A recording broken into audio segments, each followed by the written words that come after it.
Hi guys, I'm here at Reid Bingham State Park and we're walking through one of these trails here and looking at the ecosystem. You can see here we got a large population of different types of trees, pine trees and cypress trees, oak trees.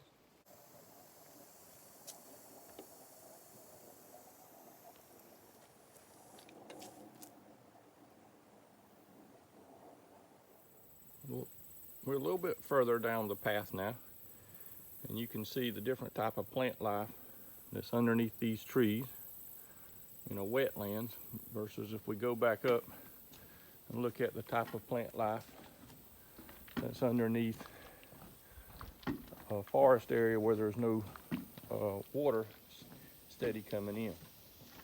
So you can see here, we're right up on the edge of the river. You can get an idea of the difference in the types of ecosystems. Hey guys, we're still down here in the ecosystem, the wetlands. I want you to think about the biotic and abiotic factors that we have here. Check out this soil down here and the moisture and the water, which would be abiotic factors. How does that control the different type of plant life, the biotic factors?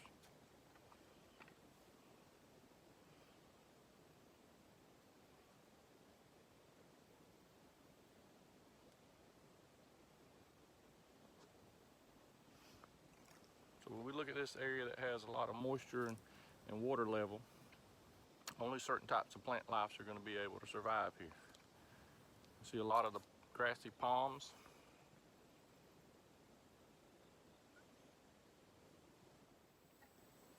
Alright guys, look at this area here where you can see there's a lot more sunlight.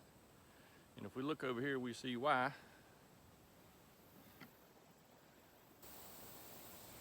A lot of trees have fallen and opened up an area of sunlight. So what we can do now is we can look at the different type of plants that are underneath these trees and see how the sunlight has affected the succession and the growth of plants.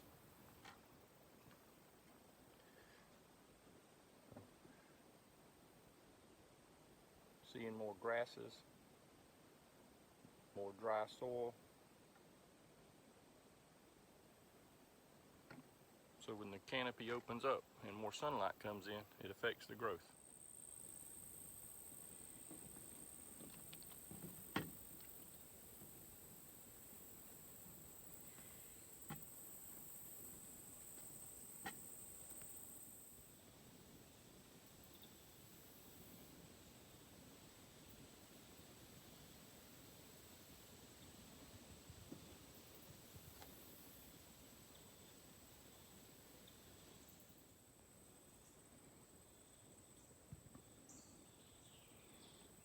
Here you see a scratch or scar in the tree and the sap is running out of it.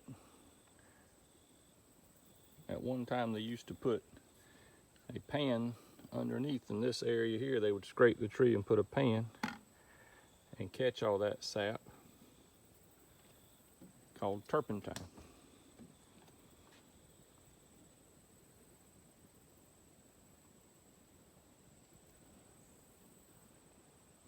Part of a tree in the climax community. So we're standing underneath this big canopy looking at the effects.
Alright guys, I think I found something really cool to show you. I just showed you one video, or I'll show you another one in a moment of it.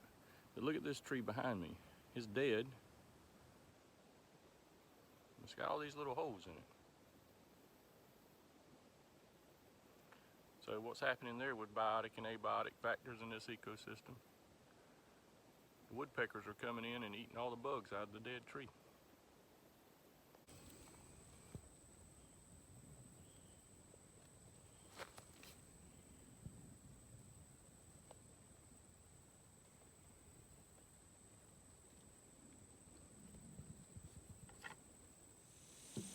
Hey guys, we're talking about water cycles and nitrogen cycles and carbon cycles. Think of all these nutrients that are in these leaves. And then when they fall, they create a big mass that's going to decompose, and you can see the plants right next to them absorbing those nutrients out of the decomposed leaves, and the cycle continues.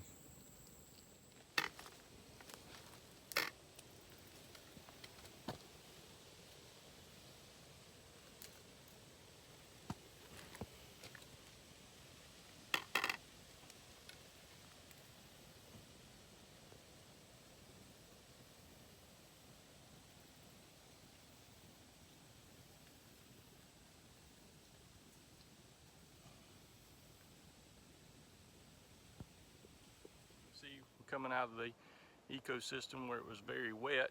We're up here now to a community. We see we got more sandy soil, and our climax community, a lot more big pines and sunlight able to get down, and a lot of the vines and undergrowth looks a lot different than when we were in the bottom and you had that big cover in the canopy. So different type of species, different type of community, all still part of one big ecosystem.